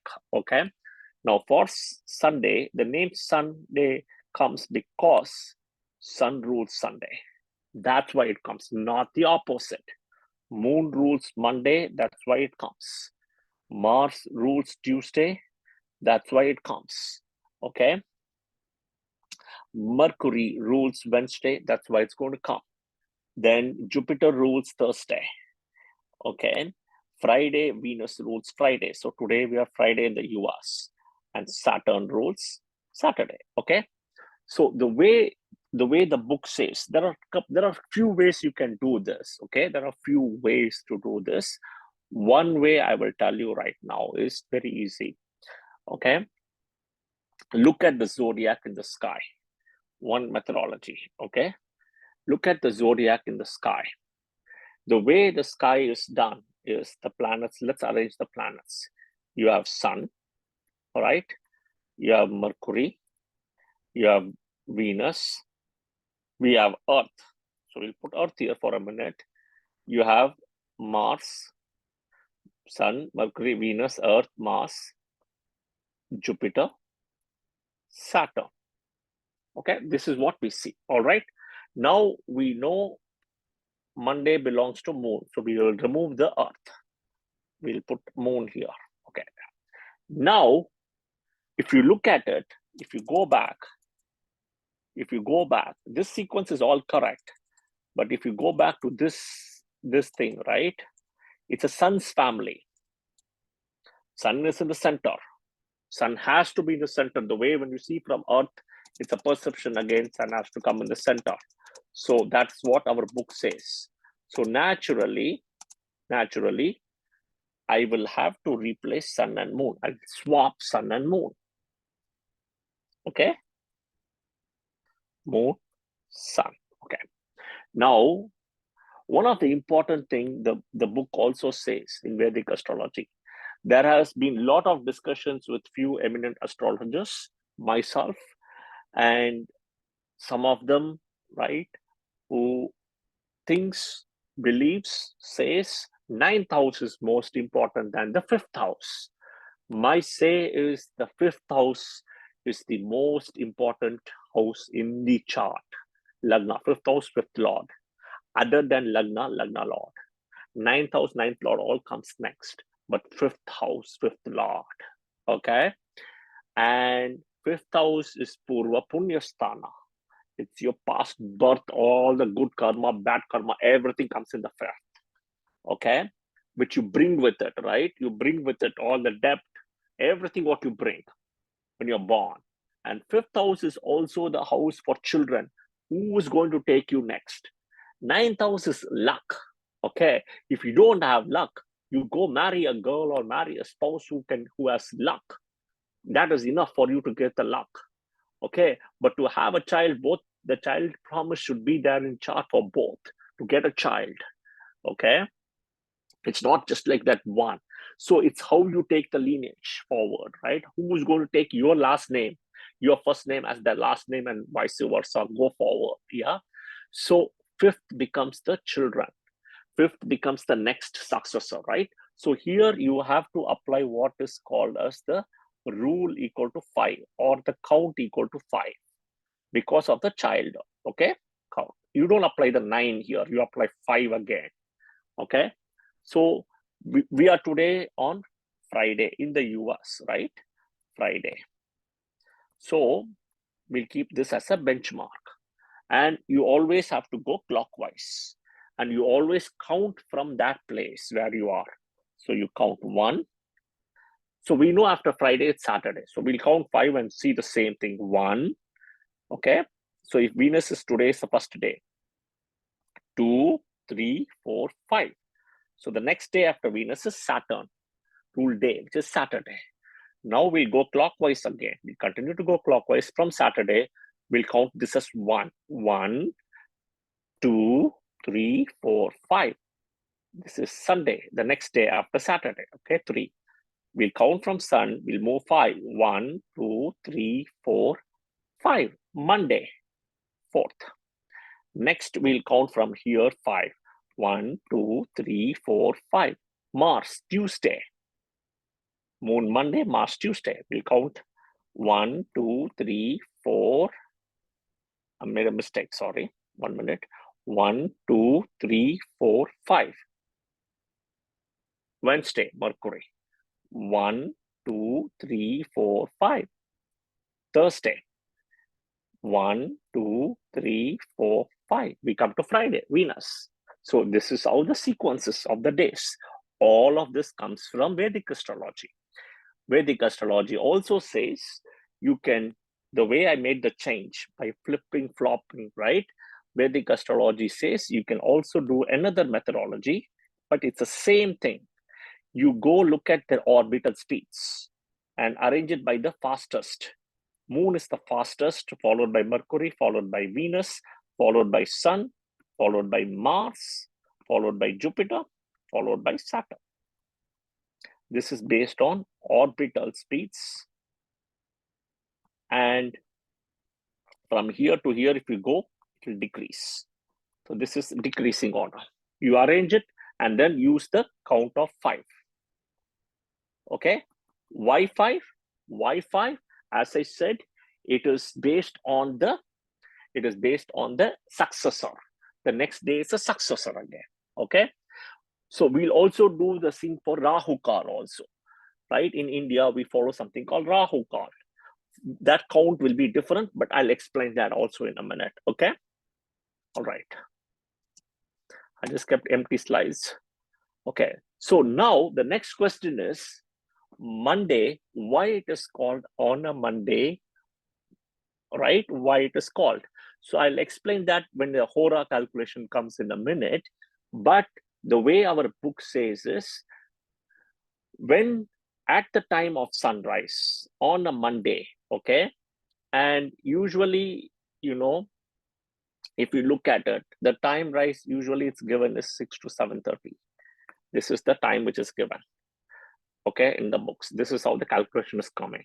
At the sunrise, if you collect water at the time, at this time period, on a Monday, and you go do testing on the water, everything, it will be all the moon's light energy in the water. Nothing else you will see, okay, on a Monday. Okay, that is why at the time of sunrise, you get this energy coming in. That is why it is called a Monday, because it's ruled by moon's energy here. This is the logic. And I'll explain that through Hora also. How do we get this? Okay, the 6 to 7:30 on a Monday. Everything I'm going to show you calculations. Everything is all calculations. It's all coming from books between Bhaskaracharya books, Surya Siddhanta, right? Brihad Jataka, Varahamiras. It's all in the books. It's not that I've invented anything here. Okay.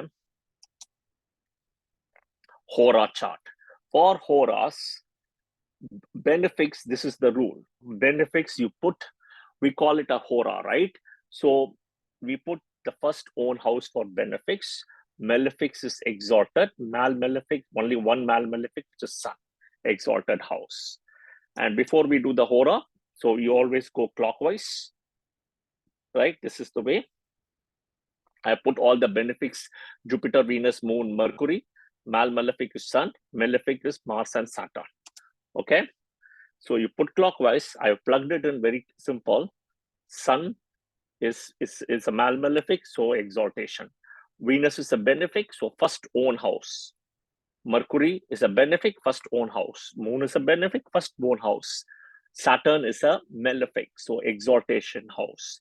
Jupiter is a benefic, so first own house, right? And the house number starts like this, right? 1, 2, 3, 4, 5. The Kal Purush is Aries, 6, 7, 8, 9, 10, 11, 12. Okay. And Mars is a malefic, so it's exaltation. So now, if you do this Hora calculation is enough, right? Now you can see, right? After Sun Hora, it will be Venus. Okay. After Sun, it will be Venus, then Mercury, then Moon, then Saturn, then Jupiter, Mars. Okay. So you can see the same thing: Sun, Venus, Mercury, Moon, Saturn, Jupiter, Mars. Sun, Venus, Mercury, Moon, Saturn, Jupiter, Mars. Okay. Now, on a Sunday, as I said, slowly observe this this is for a 24 hours time period. Okay. And each is 1 hour. Each of them is 1 hour. So there are 24 into 1 hour equal to 24. Okay. So from 6 to here, right? I think one thing I should have said 6 to 7:30, it's taken for this Rahu Kal calculation, which I'll come in a minute. But here it's taken at 6 to 7 a.m. Okay, for this. But for Rahu Kal, we do 6 to 7:30, which I'll explain that because how the auras change. I'll come to that in a minute. But it's 6 to 7 here. So you put 6 to 7. On a Sunday, you have Sun. Okay, Sun's aura first. And then the same sequence will follow as what you saw. Sun, Venus, Mercury, Moon, Saturn, Jupiter, Mars. Sun, Venus, Mercury, Moon, Saturn, Jupiter, Mars. Sun, Venus, Mercury, Moon, Saturn, Jupiter, Mars. Sun, Venus, Mercury, Moon, Saturn, Jupiter, Mars. Sun, Venus, Mercury. This stops. 6, 6, it stops. It goes to the next day. So what is after Mercury? Moon. The next day comes Moon here. That becomes now a Monday. This is the entire calculation, how it's done. Same thing, if you follow the same sequence, no difference. You finish Moon, the next is Saturn, Jupiter, Mars, and same thing. Next, it will come to Mars, right? So you can see how at the time of sunrise in this time period, it's also an assumption 6 to 7 is where the sunrise is happening. Okay. So you have to also understand that. So this is where on a Sunday, that sun planet, you see the sun thing coming first. That's why it's a Sunday. Your moon, Monday. Mars, that's why it's called Tuesday. Mercury, Wednesday. Jupiter, Thursday. Venus, Friday. Saturn, Saturday. Okay.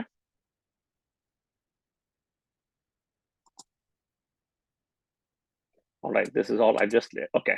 Now comes Rahu call. Very interesting. We'll do the sequence again, but very simple. Here, as we did here, as I explained, it's all 1 hour, 24 into 1. Here, it's going to be a little different for Rahu call. For Rahu call, you always have to think of sun and moon. First thing, right? So there are 24 hours in a day, okay? And you break it down by 1.5 hours, okay? 1.5 hours. So 1.5 hours, if you break it down technically, right? So you start from 6 to 7:30. So there's one. You see how many parts are going to come. You will see 8 parts. Okay, 1, 2, 3, 4, 5, 6, 7, 8. 8 parts you're coming. Okay. Why only you see 8 parts and you stop? Because this is sunrise to sunset. Okay. This period, sunrise to sun. Once sun is set, there's no Rahu Kal. Okay. Once sun is set, there's no Rahu Kal. After sunset, it becomes moonrise to moonset. So from 8 o'clock or 6 o'clock in the evening to 7:30, first part, which is the moon's thing, starts. It's all moonrise to moonset. But in Rahu Kal, it's all associated with sun's energy, mainly. Okay, sun's energy, Rahu and sun energy. That is where only from sunrise to sunset, Rahu energy will come. Okay. After sunset, also Rahu is activated indirectly because see, Rahu is also something with serpents. Okay. Serpents, lizards. Okay. Think of all those things, what you can think of. Okay. Serpents and lizards. And when do you see serpents and lizards? You always see serpents and lizards after sunset. So you somehow see naturally that energy coming in after sunset. Okay. So the point is this is only for the 12 hours. And the 12 hours is broken down to an hour and a half. Okay. The 12 hours is broken down into hour and a half as 8 parts. And basically look at it this way. From on a Sunday, right? It happens on the 8th part, which is 4:30 to 6. Rahu Kal comes. On a Monday, it's 7:30 to 9. This is all AM and this is PM. So you can see that. On a Saturday, it's 9 to 10:30. But how do you bring this? How is that Rahu is coming this way? How do you do the sequence, right? Just like I explained the days of the week, how do you put this for Rahu Kal? So first is it happens everything of sun's energy. Okay, because sunrise to sunset, all of the sun's energy of the 12 hours is taken. Okay, all right. Now we same thing. What we did here for the days of the week sequence. Okay, we did the same thing here. Sunday, Monday, Tuesday, Wednesday, Thursday, Friday, Saturday. Sun, Moon, Mars. We did that, right? So we're going to do the same sequence here for Rahu Kal. Okay, if you know the sequence, it's very simple. You can always remember how to do when. Very easy. Okay. So we know this. Sun in the zodiac above, when you see the sky, when you close your eyes, Sun, Mercury, Venus, Moon, Mars, Jupiter, Saturn. Right? Earth is where Earth is here. We have removed Earth and we have put Moon here. That's all. Okay. Here, so Rahu is always associated with materialistic gains. Okay, this is something you need to know, the basics. Rahu equal to materialistic gains. Okay, however you want it. And for materialist gains, the count you always use is 4. That's the count. It's the 4th house, Cancer, 4. Somewhere Cancer energy, Moon's energy comes in, but it's Cancer 4. Okay, this is the count we are going to use. Now, there is one change here, right? The one change you're going to make here is in the sequences. You have Sun, you're going to put Jupiter, you're going to put Venus, you're going to put Moon, you're going to put Mars, you're going to put Mercury here.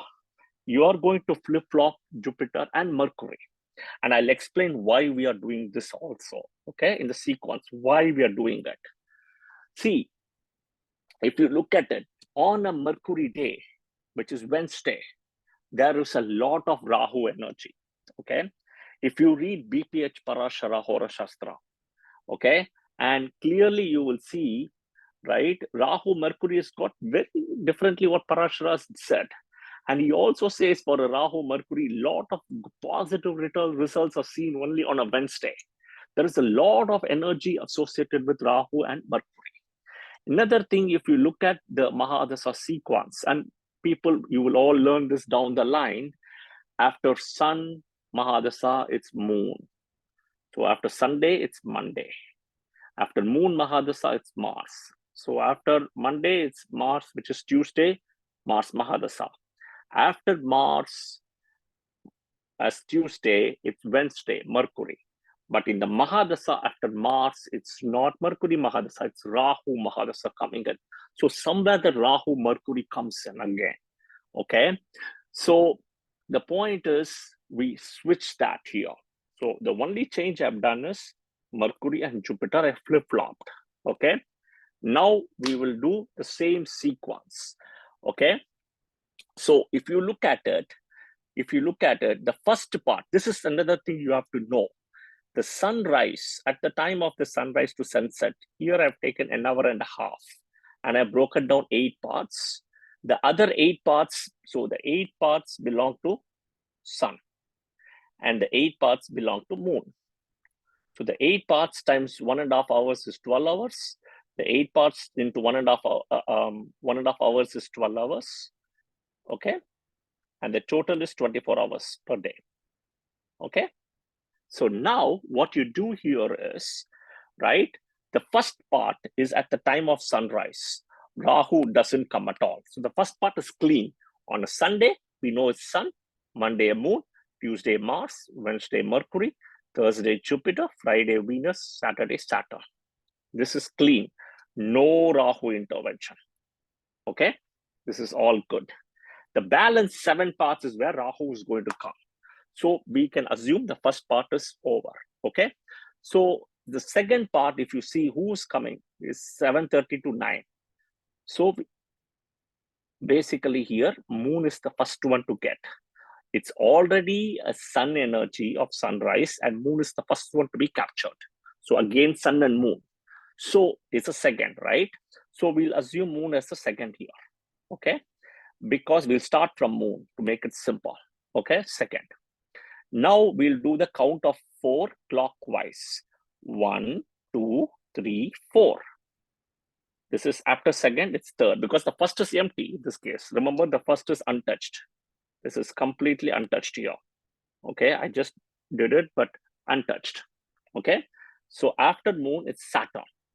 So if you see here, after 7:30 to 9 on a Monday, right? If you look at time, 9 to 10:30, it's on a Saturday. Rahu energy comes in on a Saturday.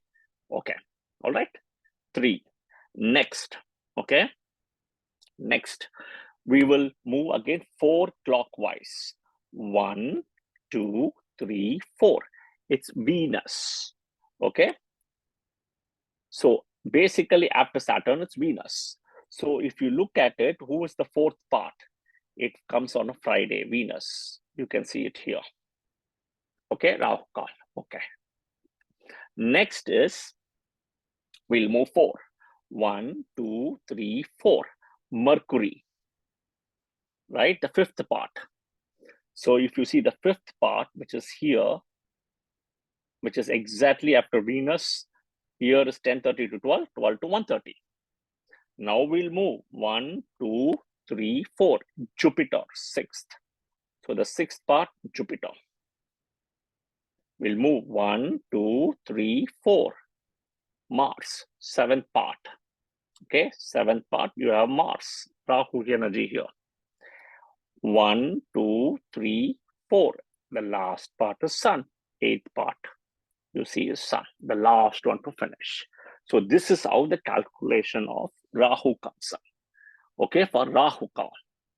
Okay, all of this indirectly is written in Surya Siddhanta. It's not written directly. You have to just decode everything. Oh, I have done a lot of decoding work. So this is all my work which I've done decoding. This is nowhere written how to do this. Okay.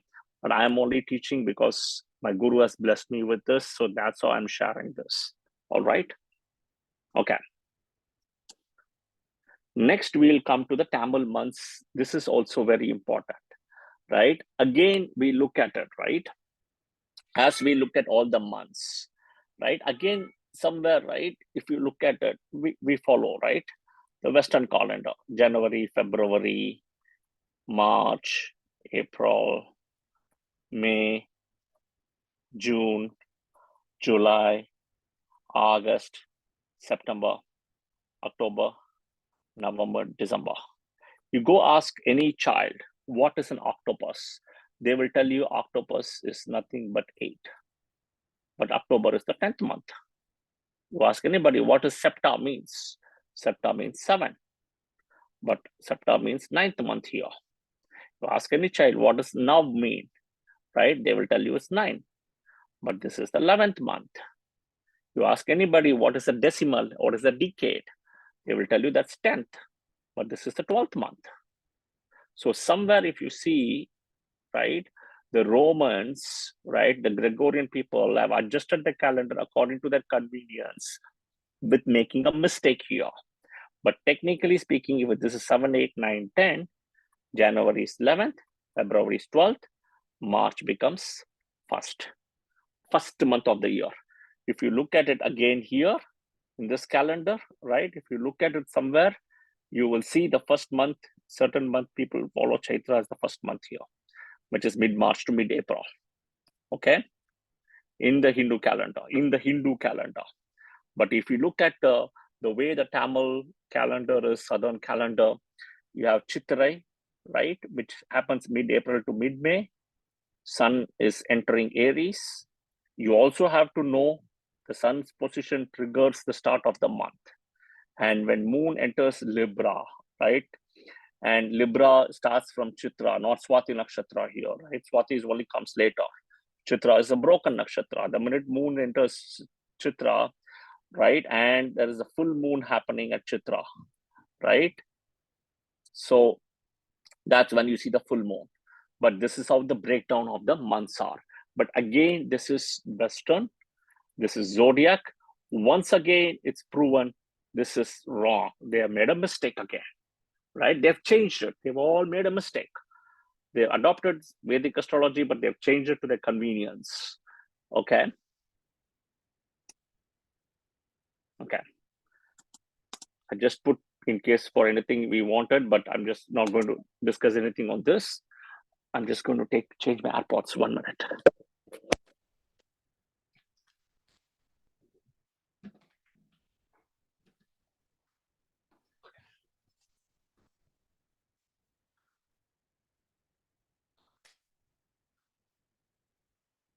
So in terms of can you hear me now? Yeah. Hello, can you hear me? Yeah, Srini. Okay, thank you. I just changed my AirPods. I just make sure I'm audible. The full moon positions have all been written here. So you can follow when is this full moon and all these positions here. Okay, which nakshatra is going to come, you can see that, right? And that's where the name is also coming. You follow this full moon positions and you can follow, technically speaking, this month name. So you exactly know what it is. Okay, so any questions, Meera, so far, or Neela, any questions? Nothing so far, Srini. Nothing, yeah, because I'm not checking the chat. Okay. Okay. Next is the Pancha. Okay. This is very important from a Panchang. I'm just going to give it a very high level. There are 5 different things in Panchang: Vara, Tithi, Nakshatra, Yoga, Karana. You use for which one when you look at it, right? The birth nakshatra, birth, you always look at the nakshatra and the Tithi. Death, you only look at the Tithi, right? So when you look at it, it means is also Shukla Paksha, which is waxing moon, and Krishna Paksha, basically, which is waning. What it means is, right? What it means is, technically, think of this way. When somebody is born, right? And suppose, right?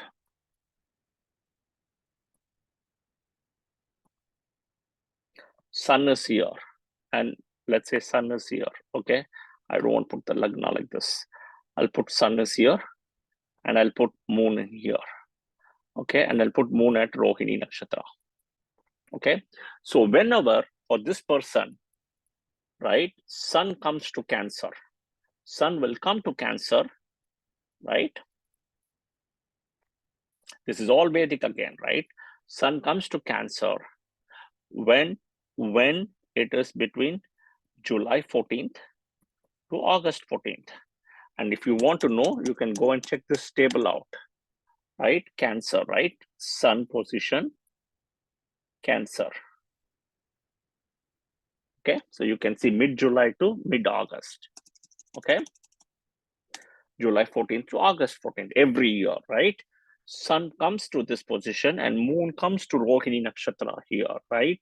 And then moon at Rohini. This is every year, right? This is where the birthday of the person is, basically, right? This will be between this time to this time. It can be any time during this time, right? The day doesn't matter, right? If that person is born on July 26th, for example, it doesn't have to be every year July 26th again. This position has to match. This is the most important thing, okay? Okay. And I've something put as a full moon water remedy. Now, when to collect, when not to collect. Whenever, okay, we can take an example. Okay, sun is right now, if you look at it, is Aries, right? Here. In few days, it's going to move to here. So let's assume this position now, because this is what we are going to see, okay? And right now, Saturn is sitting here. Jupiter is sitting here, okay? Rahu is sitting here. Ketu is sitting here. I'm not going to put Venus, okay? This is right now in transits, okay? I am not going to put Venus, Mars, right? Forget all of it, because Venus is right now here. It will move, but forget everything for a minute, right? Mercury is also here. So I'm not going to put Venus, Mercury. Main important is Rahu, Ketu, Saturn, Sun, right?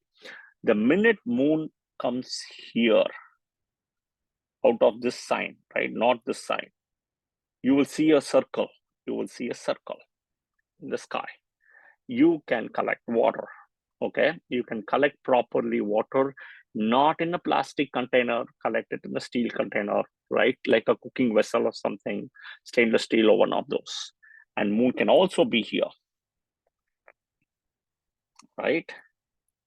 And even moon can be here. As long, just go check the sky. You will see full circle. See, this is a circle. This is a circle. This is a circle. It is my circle. I'm drawing it very badly, but it's concentric circles. And it's just with increasing strength. But you see a circle. You see a round circle. As long as you're able to see that, you can collect water in this. But this is all degrees will matter now. I'm just putting moon in this position, but not completely this position. There are degrees involved based on sun degrees here. Okay, but you check the sky. As long as you know the sky, you see the circle in this time period for this coming month to next month, you can collect water when you get the full moon. Okay, so This is also good one way. The moon, even though it's debilitated, it's actually not, because it's a full moon. And so that's the most important. And Jupiter is also coming and dignifying the sun one way. So it's very auspicious if you look at it, because of Jupiter's involvement here with the sun and the moon here. Okay. And also Saturn, who used to aspect this Rashi before when Sun Jupiter was here, cannot aspect this one directly, but he can aspect this, but which is still fine. Okay, because of the Jupiter intervention here. Okay, Saturn is only aspecting it. Saturn is not conjunct here with the moon. If Saturn is conjunct, then yes, you should not. When not to collect. Okay, this is an example. I'm just going to give an example. Okay, so last time Sun was here, in even now, till a few days from now, right? When moon is here. Okay, okay, so let's do another example. When sun was here, moon is here, Rahu was here, Ketu was here. This time, no water, even in the Rashi. Okay, all right, all right. Next is an example. This is D1 transit example. Okay, even for example, if Saturn comes here, right?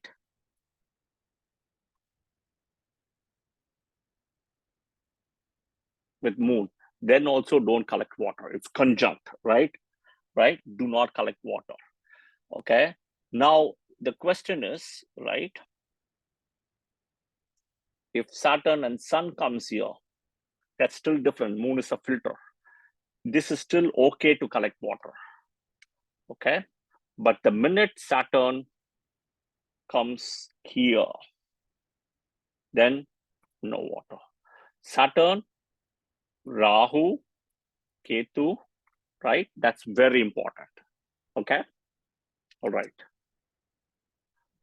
We are 9:10. So maybe let's see what I have.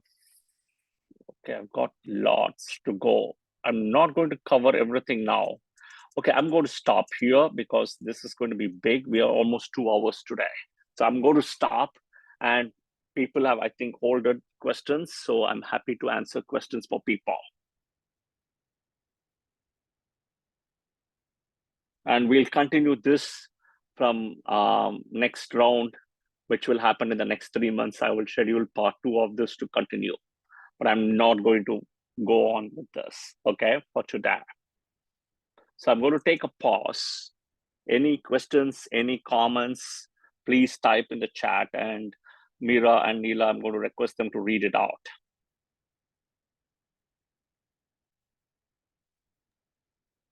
So far, no questions. Just a comment thanking for the session. Okay. So if anybody wants to give comments or questions, I would say, please say your first name, please say your location, city, and country, and then give your comment. I forgot to say that before. You can say that as well, please. Just your first name. I don't need the full name.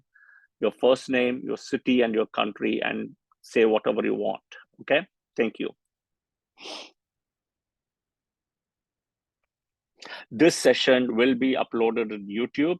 You can go and check it out on the channel in the next 24 hours. I will put it up for public viewing as well. And in the next 3 months, I don't have a date. Somewhere in August, we will continue from here. We'll continue. Okay? We'll continue from here.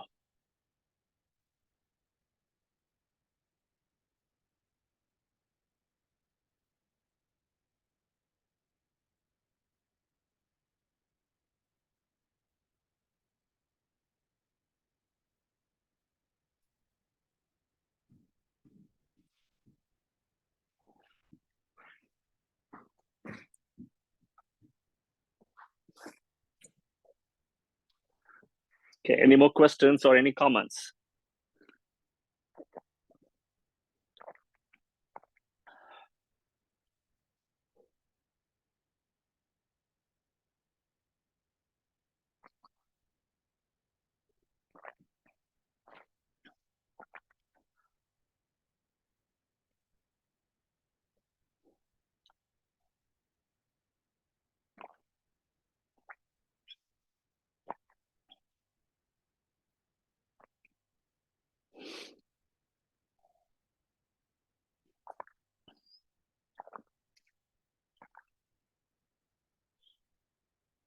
No questions or comments, Meera, yeah?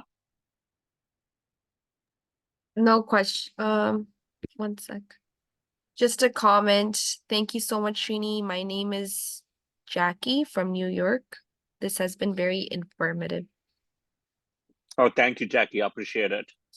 And thank you, Jackie. And by the way, I am currently doing Series 2.0 classes and midterm exam and Series 1 class.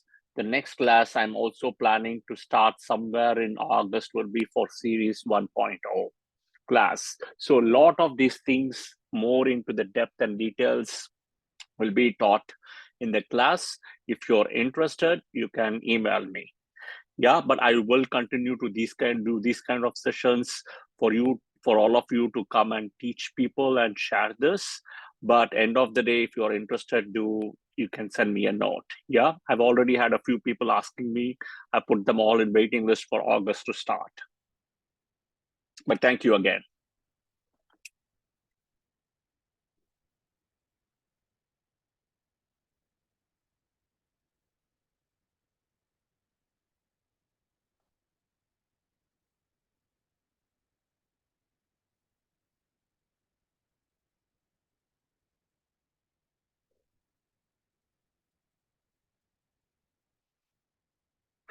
Okay. Any other questions or comments? I don't know why it says here. Vandana and Pratima are thanking for the session. And then Manasi says, thank you, Srini. I came in late.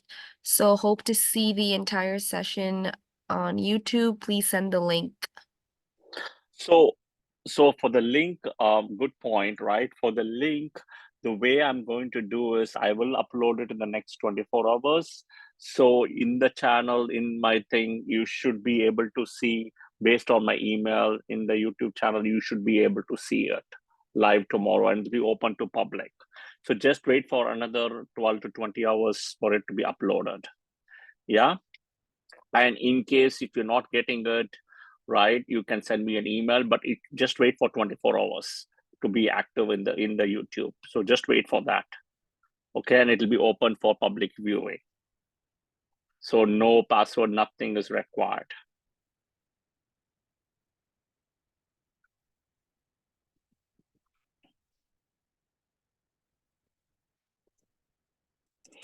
Again, I'm just going to go back to the first slide. So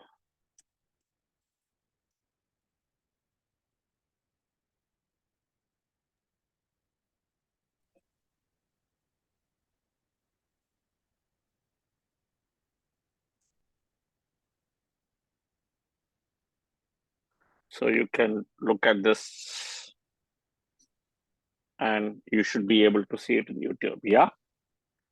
Tomorrow in the next 24 hours.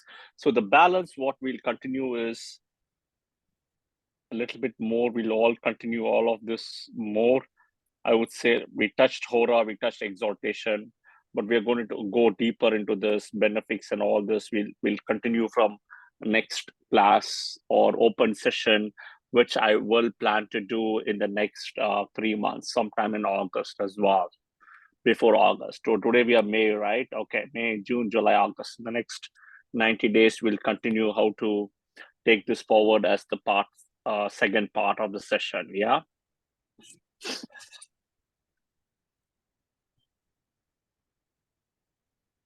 All right. If we don't have any more questions or comments, Meera, I think I'll just go say the prayer and we can close the session for today, which has gone for 2 hours. Yeah.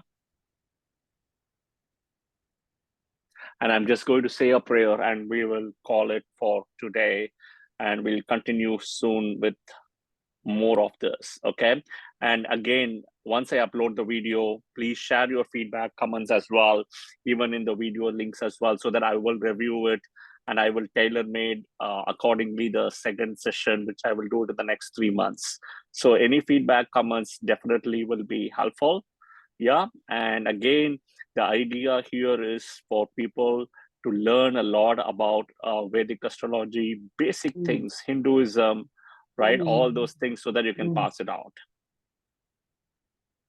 Okay, let me say my prayer and we'll call it a day today. Just give me a minute. Link ಕಳಿಸಿದ್ದಾರೆ.